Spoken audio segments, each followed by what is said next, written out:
Hello everyone, pay attention in this video please.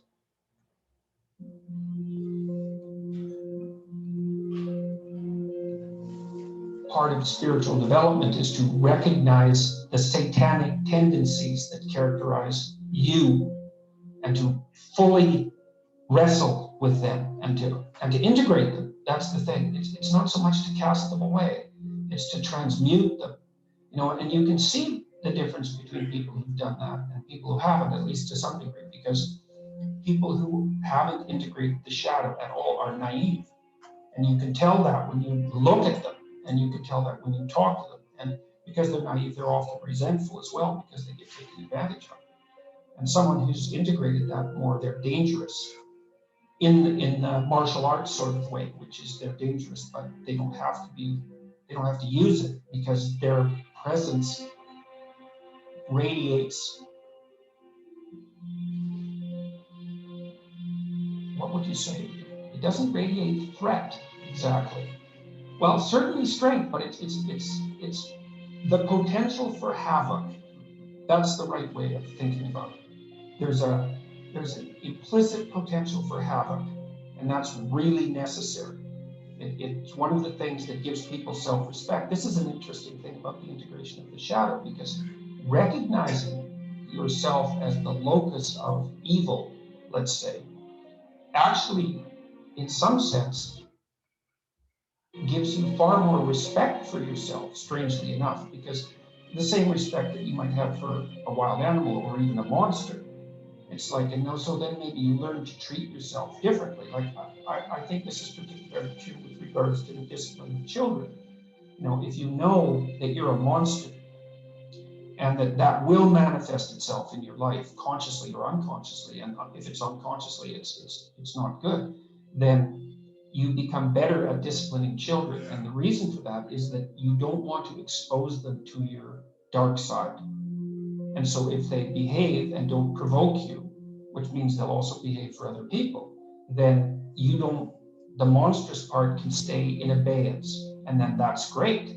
But if you don't understand yourself as capable of wreaking havoc, and that can be the kind of havoc that unfolds over decades, right? Because if you're going to abuse a child, it's the primitive form of abuse is the physical abuse. The sophisticated form of abuse is the continual undermining of the child's courage across perhaps their entire life. And that there's a terribly monstrous element to that. And if you're not respected properly by the child, say, you will absolutely take revenge on them. And that's the whole, in some sense, that's the whole Freudian psychoanalytic story. It's not all of it, but it's a huge part of it. So interesting that you say that you have to accept the fact that you're dangerous or become dangerous. Because I'd also say that if you haven't done that kind of shadow work, if you haven't made friends with your anger, if you haven't integrated it, you're actually more dangerous. Yes, because then things will happen. It will come out in a way that you don't expect. Right, it comes out disintegrated. So it comes out as an autonomous spirit, right, under no one's control. And that's like a burst of rage, let's say. When you hear about a mother who's done something terrible to one of her children, that's the reason, is that, maybe she's just been laid off, maybe she went out and had too much to drink, maybe she's hungover, she's angry and lonesome, and she's overwhelmed by the responsibility of the children, and she has a child who's testing, and she doesn't know how to limit it. And one day, the child tests at exactly the wrong time, and it's like mayhem. And everybody goes, well, what happened? It's like, well, 7 terrible things came together at the same time and produced this outburst of disintegrated rage. And like, look the hell out when that happens, So, yeah, you want to have that. You either have that or it has you. Those are the options. And you don't become safe by being castrated.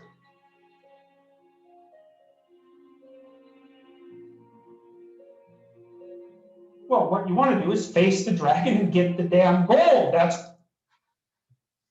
Okay, it's very interesting, this video. Inside you there is a monster that we have to make up. to avoid being trampled on to be better people, to be stronger, since there are people who misinterpret who one is. I think that by not claiming uh, that disorder to avoid problems, they do not say the things, and they think that one is stupid, and that is why we must waken the monster to be stranger with yourselves. That's what you want to do. Well, you have to be a paradoxical being even to do that. So, in The Hobbit, it's Bilbo in The Hobbit. He's kind of this little underdeveloped, overprotected Shire dweller, and he's called on a great adventure to go and find the dragon. And he has to become a thief in order to manage it. Well, that's pretty weird. It's like, well, it's because as a good citizen, he's just not enough to conquer a dragon. He has to also become a bad citizen in some sense. He has to incorporate the part of himself that's monstrous, let's say, and develop that and hone it. And that's to say that, well, if you're harmless, you're not virtuous. You're just harmless. You're like a rabbit. A rabbit isn't virtuous. It's just can't do anything except get eaten. It's not virtuous. If you're a monster and you don't act monstrously, then you're virtuous. But you also have to be a monster. Well, you see this all the time. Harry Potter's like that too. It's like he's flawed, he's hurt, he's got evil in him. He can talk to snakes, man. He breaks rules all the time. All the time. He's not obedient at all. But he has a good reason for breaking the rules. And if he couldn't break the rules, him and his little clique of rule-breaking, troublemakers, if they didn't break the rules, they wouldn't attain the highest goal. So it's very peculiar, but it's a very, very, very common mythological notion. The hero has to be a monster, but a controlled monster. Batman is like that. I mean, it's everywhere. It's the story you always hear. One question is, you're kind of implicitly moral insofar as you're socialized, but that's sort of procedural. It's just built into you. This is different. This is also becoming conscious of it and expanding out your personality into dimensions that it wouldn't normally occupy. So this happens to people all the time. So, for example, lots of my clinical clients, are too agreeable. And they're generally women, because women are more agreeable than men, but not always, because I've had agreeable men as clients as well. And what happens is they're resentful and they don't know how to stand up for themselves. And it's because they're very compassionate by nature. And so if you're entering into a negotiation with them, they'll let you win. Well, that's not so good, because you need to win too, especially if you're in an organization of adults where there's a struggle, right? When you have kids, you can let them win, especially infants. Like, you have to let them win. That's part of why compassion is so necessary. But as a basis for negotiation between adults, it's like, sorry, it's insufficient. You have to be a bit of a monster so that you can say no. And so a lot of what you do in psychotherapy is treat people's anxiety and depression. That's a huge chunk of it. Help them straighten out the way they think. That's a huge chunk of it. But another chunk of it is, well, let's toughen you up. Let's put you in a position where you can bargain. Let's teach you how to assert yourself and stand up for yourself. And that's assertiveness training. And it's a huge chunk of psychotherapy. And you need to learn it. It's like, because part of how you regulate your interactions with other people is to negotiate. And you cannot negotiate unless you can say no. You can't do it.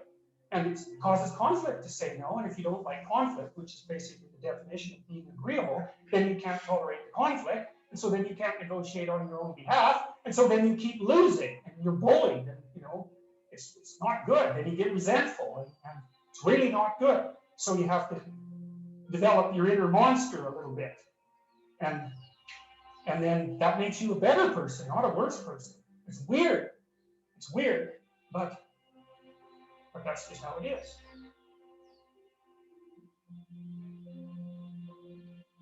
So the question is, why do people pursue rewards that don't produce this resonance? They don't have a value hierarchy.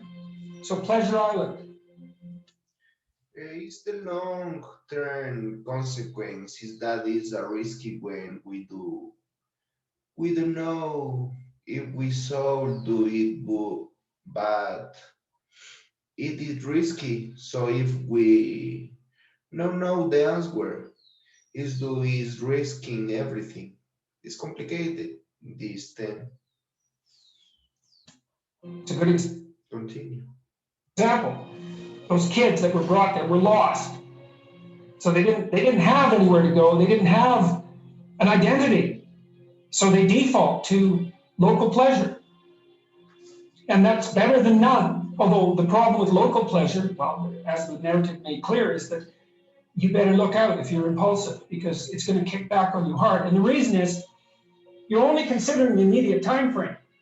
And the problem is that things propagate across all the time frames. And so just because something works really well this second, cocaine, for example, doesn't mean that it's a tenable solution to the class of all problems. So usually, often, people pursue local pleasure because that's the best they can imagine. It's the best they've been taught. They don't see another alternative.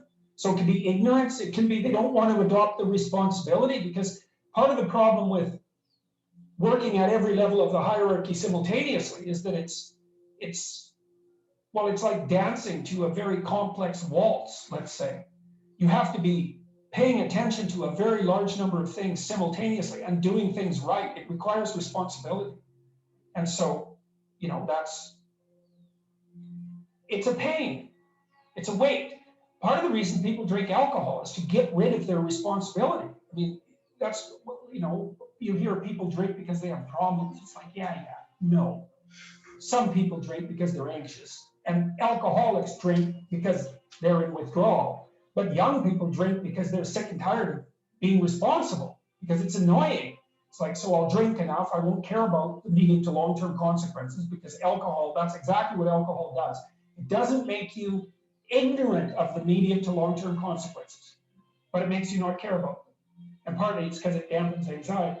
So it dampens anxiety, leaves your positive emotion circuits intact, so then you can go out there and do stupid, fun things. And that's a party, really. Let's go do stupid, fun things. That's a party.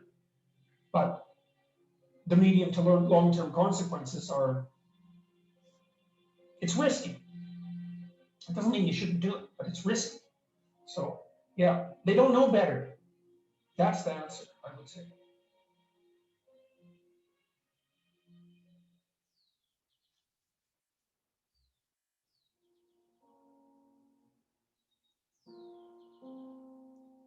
When I talk to people about doing the future authoring program, they often put it off, and it's not surprising because it's hard. But it's more than that. They think, well, I don't know how to write. I'm going to do a bad job. I don't really like assignments. I'm going to have to do it perfectly. I need to wait till I have enough time. And like one of those is enough to stop you cold, and all 5 of them, you're just done. And so I tell people, do it haphazardly, a tiny bit at a time, and badly, because you can do that. I tell my students when they're doing their thesis, master's thesis, write a really bad first draft. And then we have a little conversation about that, because they don't think I mean that. Because it sounds like a cliche in some sense. It's not a cliche. It's not a cliche at all. It means you're a terrible writer. But if someone put a gun to your head and said, you have to have your 100-page thesis done by next Monday, or I'll shoot you. But I don't care how terrible it is. You would sit down and write it. And the thing is, then you have it, right? Then you have something, and then you can fix it. You can iterate and fix it. That bad first draft, that's the most valuable thing. And so that's what you need. You need a bad first draft of yourself. And there's an idea that Jung developed about the trickster and the jester, the comedian, right? That the trickster is the precursor to the savior. That's one of the things I learned from Jung. That was just, it's so unlikely. You never think that. It's so amazing that might be the case. But the satirical and the ironic and the troublemaker, the comedian, the fool is the precursor to the savior. Why? Because you're a fool when you start something new. And so if you're not willing to be a fool, then you'll never start anything new. And if you never start anything new, then you won't develop. And so the willingness to be a fool is the precursor to transformation. And that's the same as humility. And so if you're going to write your destiny, you can do a bad first job. You're going to get smarter as you move forward. That's the thing, is that, so if something beckons to you, that's what happens here. Maybe the star that Geppetto wished on was the wrong damn star, but at least it was a star, right? At least it was in the sky. At least it moved him forward. And so you say in your life, well, something grips you and fills you with interest. And you think, well, should I do that? And the answer is, if not that, then something. What if it's a mistake? It's a mistake. Rest assured. What do you know? You're going to stumble around, right? And what's going to happen is this. You're going to move, you're going to not stay in stasis. You're not going to wander around in circles. And I see people like that. They said, well, I never knew what to do, and now I'm 40. It's like, that's not so good. That's not so good. And you might say, well, and there is a literature too that suggests that people are a lot more unhappy when they look back in their lives about the things they didn't do than they are about the mistakes they made while they were doing things. And so that's really worth thinking about too, because there's redemptive mistakes. And a redemptive mistake would be a mistake that you make when you go out and try to do something. You know, you think, okay, I'm going to try to do this. And you're not good at it. You make a bunch of mistakes. It's like, what's the consequence if you pay attention? You're not quite so stupid anymore. That's the thing, is you've been informed by the results of your errors. And so what happens is you follow the beacon, you follow the light. And you're blind, so you don't know where the light is. It's dimly apprehended only, and you're afraid to follow it. But you decide to take some stumbling steps towards it. And as you take stumbling steps towards it, you become illuminated and enlightened and informed.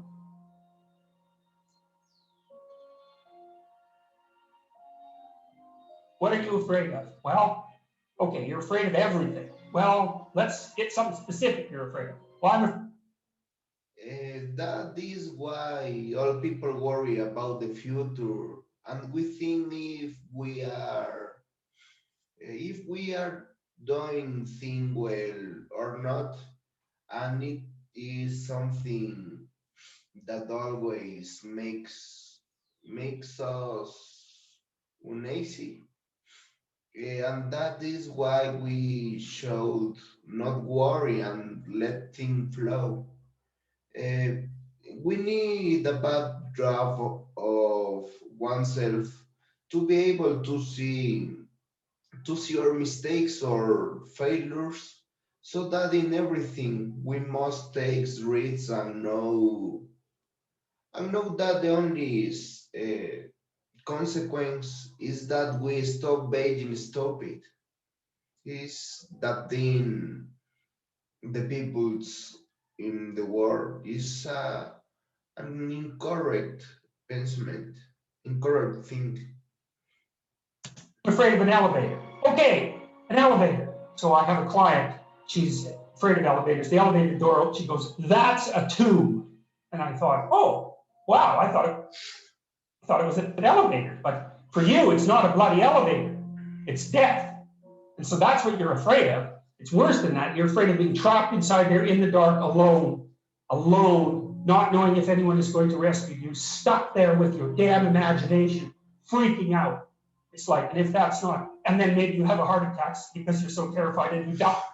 It's like, so that's the elevator. Well, it's no bloody wonder no one's going to get into something like that. And then maybe underneath that is your distrust in the mechanisms of society, right? Because, a normal person, those weird creatures, they'll get an elevator, what the hell, they don't care. And partly it's because they have an implicit belief, even if the thing stops, somebody will come along and rescue them. And usually you don't even think about it, right? It's like, well, what the hell, it's an elevator. It's like, the danger is invisible to you. And it's partly because you implicitly trust the structure. And so maybe you go into the unconscious presuppositions of the person who is terrified of the elevator and the subways, and you find out they have a real problem with trusting authority. That's partly why they don't get along with their husband and why they've never been able to stand up for themselves.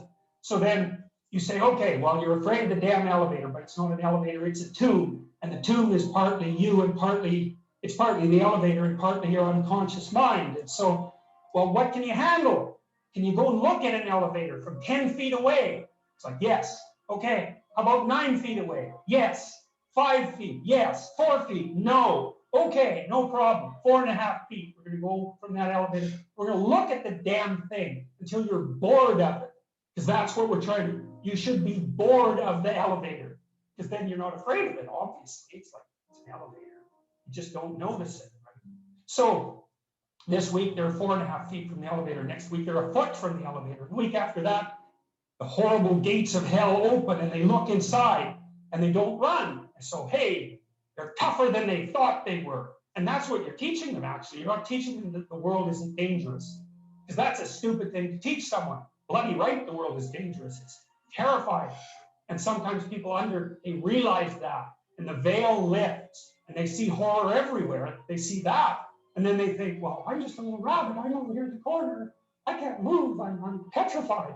And then they can't move. They hide at home. They cower at home because everything has become a predatory domain.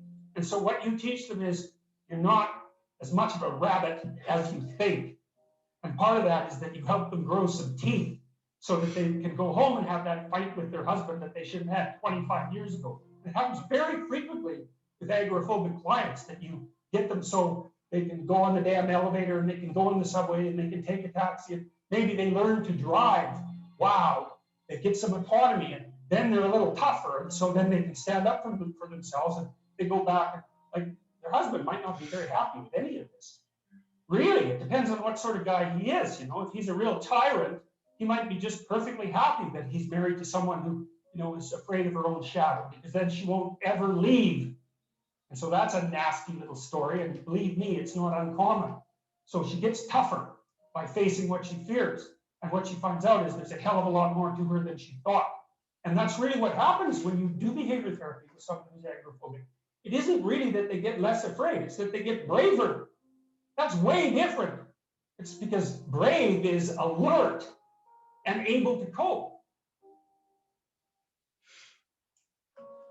And you learn something. And so what happens then is the star moves. You move 10 feet towards it and you think, no, that's not. In this part, it's very interesting because we must lose fear. And one thing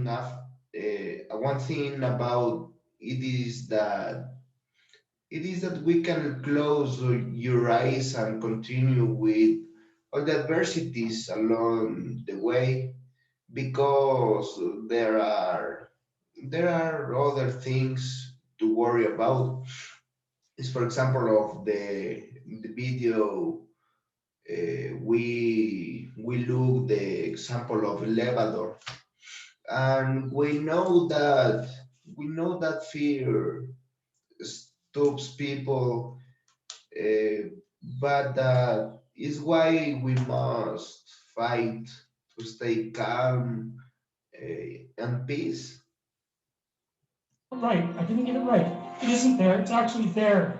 And so then you see it somewhere else and you shift yourself slightly and you move forward. And that's what happens is that you continue as you change. The thing that guides you forward moves, right? It's like God in the desert in Egypt, the pillar of light that you're following, it's moving. It's not a permanent thing. You move towards it, it moves away, it guides you forward. And so you say, well, is what I'm aiming at paradise itself? And the answer to that is no, because what do you know? You couldn't see paradise if it was right in front of you, but you might get a glimmer of it. And so you move towards it and you grow. And then the next time you open your eyes, you see a little bit more clearly. And that's what happens, is that just happens over and over, right? It keeps moving. And so you move like this. But the thing that's so cool is that all those zigs and zags, you say, and each of those zags and zigs is a catastrophe. I hit a wall, my God, and then I had to die a little bit, and I barely got back up. It's a phoenix transformation at each turn, and it's painful. But the thing is that even though you've traveled 20 miles, let's say, on that road, and you've only moved 3 miles forward, you've moved 3 miles forward instead of falling backwards, because that's the thing too, is that if you stand still, you fall backwards. You cannot stand still. because the world moves away from you if you stand still. And there's no stasis, there's only backwards. And so if you're not moving forwards, then you're moving backwards. And that's more of the underlying truth of the Matthew principle. To those who have everything, more will be given. From those who have nothing, everything will be taken. It's a warning. Do not stay in one place. Well, as you zig and zag, maybe the cataclysm of each transformation starts to lessen. There's not so much of you that has to die with every mistake. And maybe you end up oriented at least reasonably properly. And if you were sensible, that would have been your trip. But it wasn't, right? It's that. And perhaps it's a lot worse than that. Perhaps there's no shortage of backtracking, but it doesn't matter because as you stumble forward, you illuminate and inform yourself. And perhaps that's partly because the world is made of information. And if you encounter it and tangle with it, then it informs you. And then you become informed, and then you're information, and then you're ready.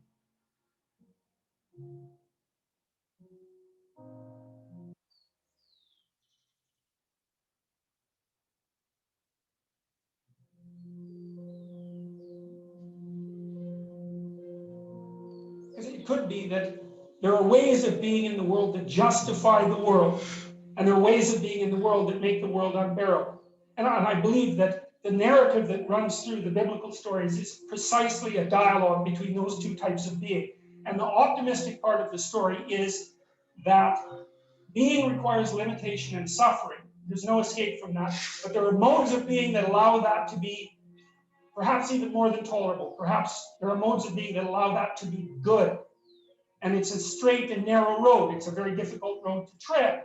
So I think, well, that's possible. You know, I'm not an optimist by nature, but that's one of the things that I've conceptualized and read about that I actually find plausible, because it's certainly the case. Everyone knows this, that there are ways that you can act that make things worse. Everyone knows that. And so if that's the case, there has to be the opposite, right? There has to be ways that you could act that make things better. And obviously you can act in ways that make things really way worse. And so the question is, well, are there ways that you can act and make things really much better? And I think that's the question is, can we have our cake and eat it too? Can we have the being that requires limitation and suffering and also simultaneously transcend that by our mode of being? And I believe that the biblical stories, and perhaps not only the biblical stories, but the biblical stories are one of the human imagination's best attempts to address and answer that question. That's what the entire story is about. So the first of it is the catastrophe of the collapse of self-consciousness and the entrance of humanity into history. And the rest of it is, okay, now we're in history. Now we know that we're going to die. We know about our mortality. We're conscious of our own being. Is there a mode of acting in the world that allows that to be justifiable, or maybe even more, that allows that to be triumphant? And then I would also say, maybe it's worth finding out, you know. That's the other thing that's so interesting, because you've got this short time on Earth, and there's lots of things that are very, very difficult to contend with. And you have the problem of tolerating yourself even in all your insufficiency. And one of the things that seems to me to be the case is that if you adopt a sufficiently profound mode of being, if you attempt to do that, then the mere act of lifting up that weight is enough to justify the fact that you're insufficient and mortal and bound by tragedy. And I believe that, and I believe people believe that, because if you watch how people act, they look for people they admire. And they do admire people, right? It's a natural phenomenon. You see it starting with children. Children admire and then they imitate. And we look to people who seem to be able to bear the burden of being in a heroic manner, and there's something inside of us that calls to that, and that makes us want to mimic that and to follow it. And I think that that's the deepest and most profound of instincts, and I think it's right. The notion that it was good. Well, even if you don't believe that, and, you know, because maybe it's not as good as it could be, I would say it's incumbent on you as someone who participates in the process of furthering creation to act as if it could be good at least, and to further that with all of your efforts. Partly because what the hell else do you have to do that can possibly be better than that can possibly justify your existence more than that?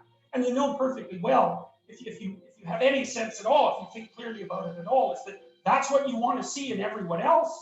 You know, it's you're desperate and maybe you're cynical, and now and then someone appears that acts at least momentarily like a light in the darkness, and that lifts your spirit up and gives you a little bit of hope and maybe helps you continue on. Well, that's obviously a call to being. It's a statement from your own soul that says, well, there's something about that that's how you should be. And maybe then, well, we get a chance to participate in what is good.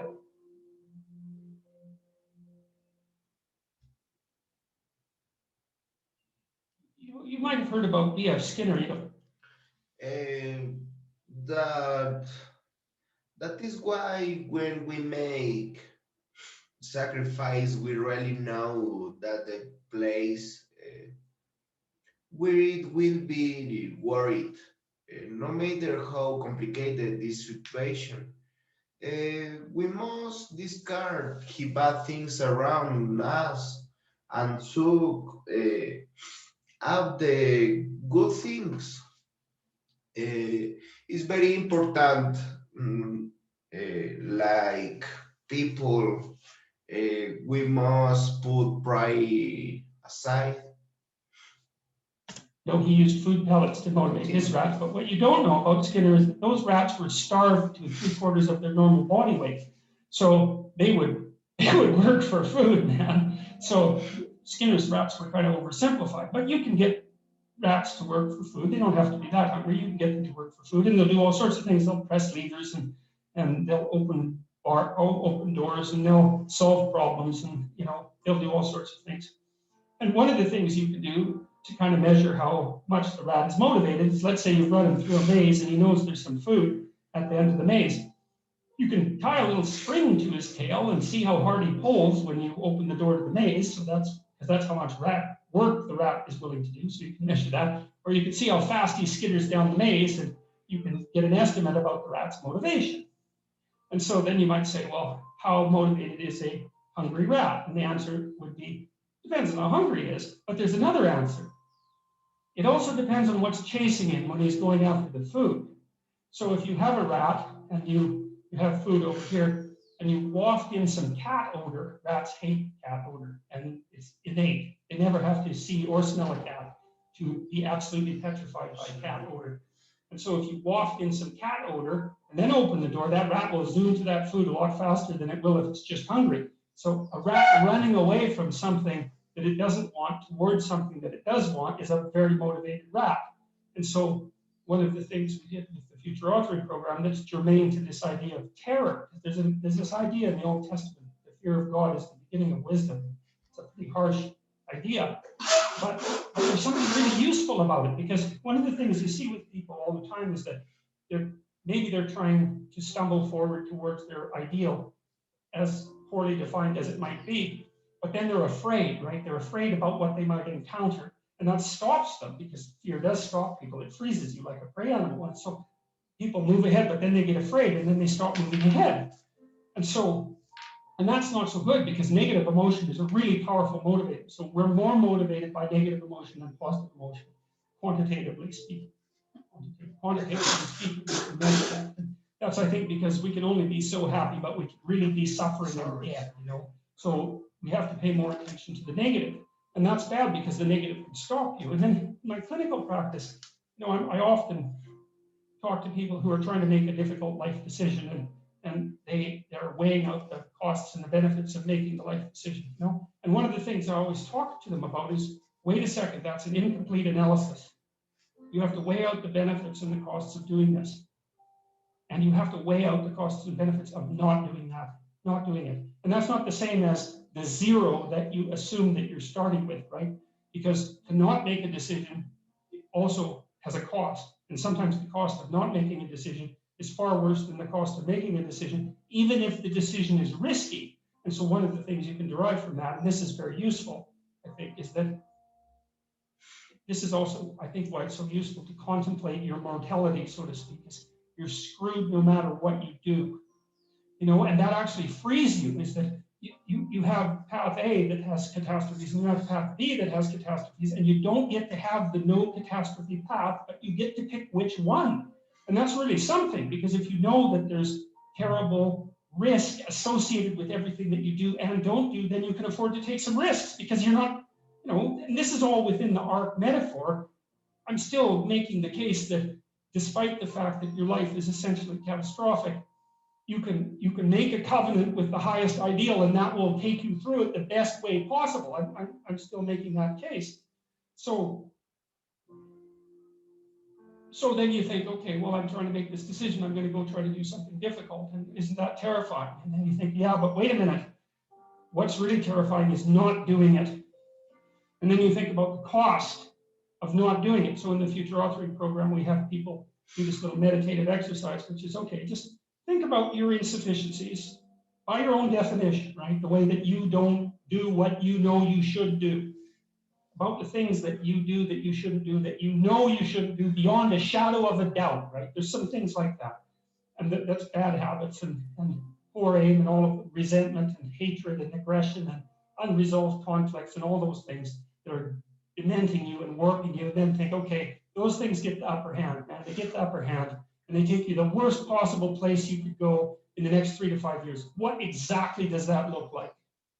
And so you sketch all that out, and you think, hey, I don't want to go there. And so the next time that a temptation comes up, you think, well, it'd be a lot better for me if I didn't succumb to this temptation. It's like, that's kind of weak, eh? You'd look a little better if you didn't eat like a cheesecake a day or something like that. You know, that's something, but it's not the same as I'm going to have diabetes and I'm going to lose my damn leg in 5 years if I don't get my eating under control. That's motivating. And so then the temptation comes along and you think, oh, how about no? Seriously, how about no? Not just because a higher good would be obtained if I avoided it, but because a terrible catastrophe would be averted if I didn't.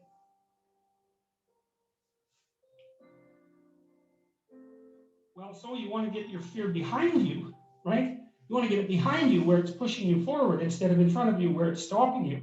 And you get your fear behind you, pushing you forward by actually thinking through the consequences of not putting your life together. And the least of those is that you waste it and suffer, right? Because you're going to suffer anyways, man. So you waste it and suffer. That's a bad deal.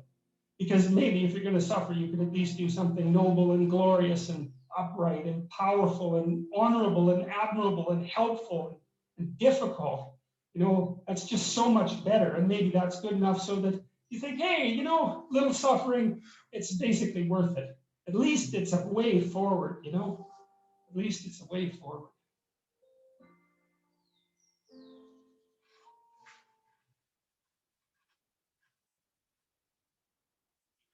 In this case, when we reach an objective, we create a judgment of ourselves, and this says what is good and what is bad about yourself, and after knowing that we must make a decision whether to do that or not, continue look the video.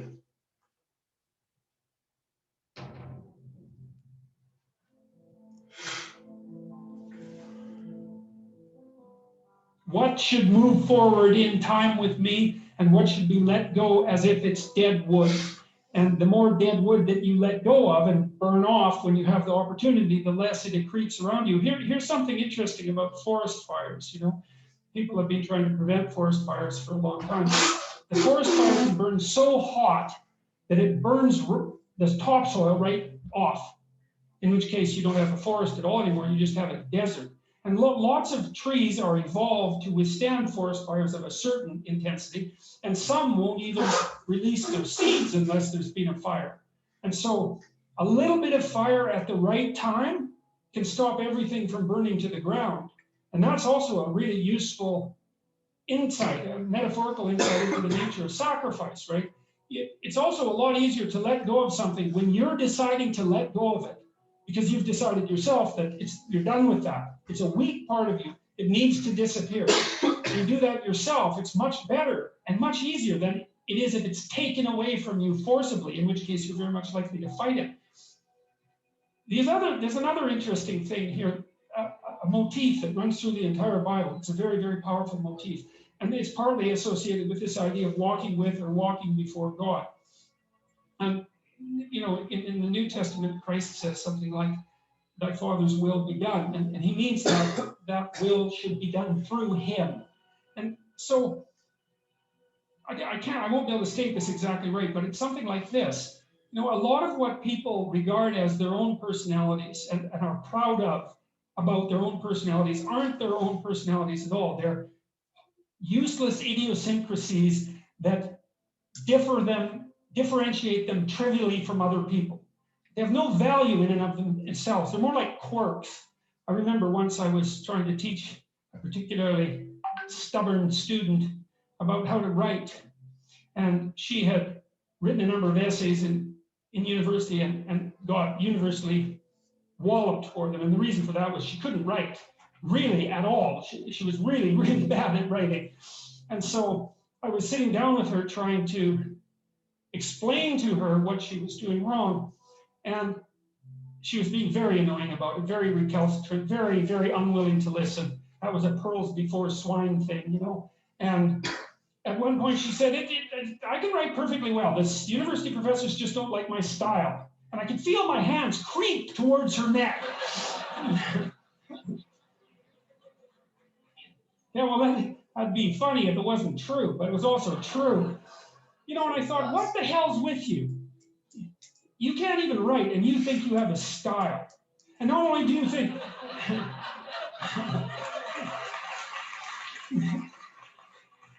Yeah, not knowing how to write is not a style. That's the other point, right?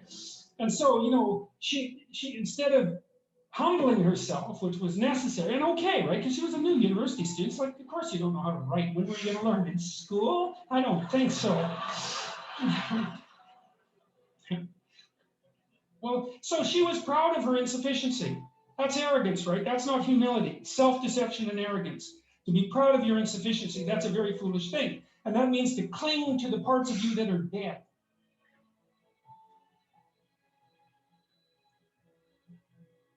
Back to the walking with God idea. You know, as you elevate your aim, you create a judge at the same time, right? Because the new ideal, which is an ideal you, even if it's just an ideal position that you might occupy, even if it's still conceptualized in that concrete way, that becomes a judge because it's above you, right? And then you're terrified of it, maybe. That's why you might be afraid when you go start a new job, right? Because this thing is above you and you're terrified of it and it judges you.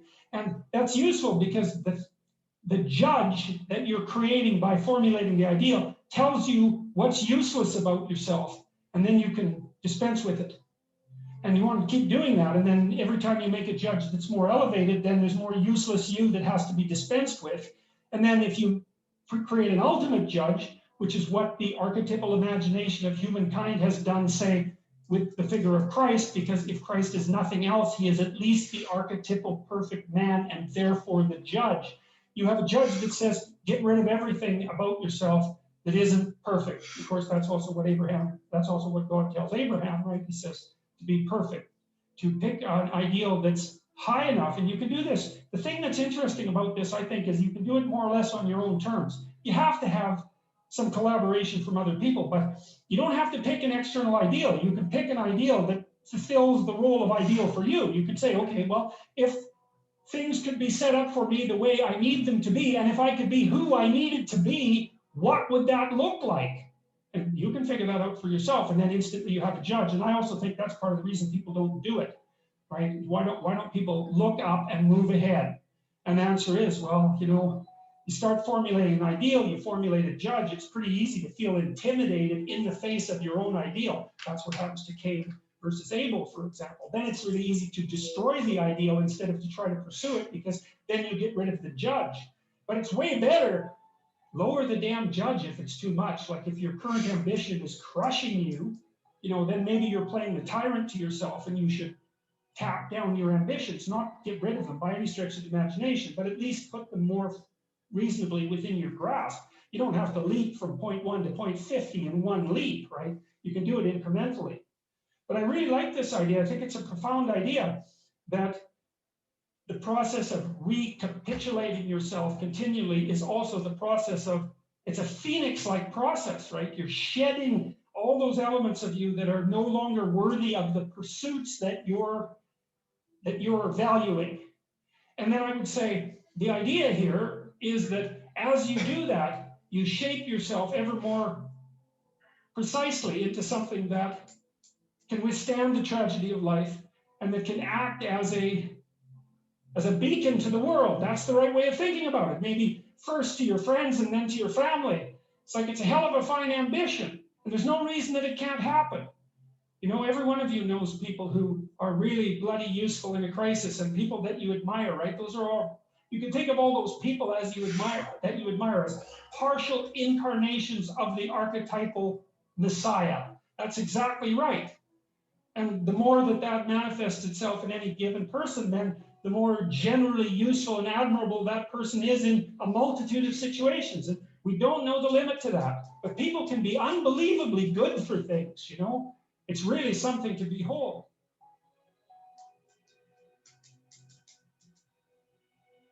In order to have any positive meaning in your life, you have to have identified a goal. In this case, it's very important the process, because of continually recapitulating yourself is also like the similar process of the phoenix. Is very interesting, this theme. Continue. And you have to be working towards it. And there is a technical reason for that. And the technical reason, as far as I can tell, is that the circuitry that produces the kind of positive emotion that people really like is only activated when you notice that when you're proceeding towards a goal that you value. And so that means that if you don't have a goal that you value, you can't have any positive emotion. So technically, that's the incentive reward system. And the underlying circuitry is dopaminergic. And when that circuitry is activated, then it's part of the exploratory circuit. It gives you the sense of being actively engaged in something worthwhile. And that's, you tend to think of positive emotion as something produced by reward. But there's two kinds of positive emotion. One is the reward that's associated with satiation, and that's consummatory reward, and that's the reward you get when you're hungry and you eat. But the thing about eating when you're hungry is that it destroys the framework within which you were operating. It's time to eat. Well, you eat, and then that framework's no longer relevant. So the consummatory reward eliminates the value framework, and then you're stuck with, well, what are you going to do next? And so the consummatory reward has with it its own problems, but it's constantly what keeps you moving forward. And incentive reward, because it's dopaminergic, also is analgesic, literally analgesic. So if you're in pain, you can take opiates, and that will cut the pain, but so will psychomotor stimulants like cocaine or amphetamines. And so it's literally the case that if you're engaged in something that's engaging and you're working towards a goal, that you're going to feel less pain. And you can see this happening with athletes who, they'll break their thumb or something, or maybe sometimes even their ankle, and they'll keep playing the game. Of course, afterwards, they're suffering like mad, but the fact that they're so filled with goal-directed enthusiasm means that, well, the pain systems are in some sense shut off. So that's an interesting thing, because what it suggests, then you can imagine, I might say, well, how happy are you that you've made a certain amount of progress? And if you think about it, what you'd say is, well, it depends on how much progress and in relationship to what. So hypothetically, you're going to be happier if you've made quite a bit of progress towards a really important goal. And then you have to think through what it means for a goal to be really important, because that's not obvious. Now, you could say, you're in this class and you're listening to some information, and maybe there's two reasons for that. You might find the information interesting per se, but let's forget about that for a minute. You need to listen to the information so that you can do well on the assignments, so that you can do well in the class. You need to do well in your classes so that you can finish up your degree. You need to finish up your degree so that you can find your place in the world. You need to do that so that you're financially stable and maybe you can start a family and have a life, and that's all part of being a good person, something like that. And so that's a hierarchy of goals. And you might say that being a good person would be the thing, however vaguely thought through, that's at the top of that hierarchy. And then when you're doing things that serve that ultimate purpose, then you're going to find those more meaningful. And that meaning is actually produced as a consequence of the engagement of this exploratory circuit that's nested right down in your hypothalamus. It's really, really old. It's as old as thirst and it's as old as hunger. It's really an old system. All right, it's finished the video. It's important. We must always have good ambitions. Set ourselves objectives in order to achieve one or more goals. Uh, if I agree with what the man says into the video, because for me it is a learning to listen to someone who has more knowledge of these things. And there are several in which it could be applied in my life because they are advice, words that they will help used to be stronger. It's very interesting this video and agree with why the account the man. This is all. Thank you.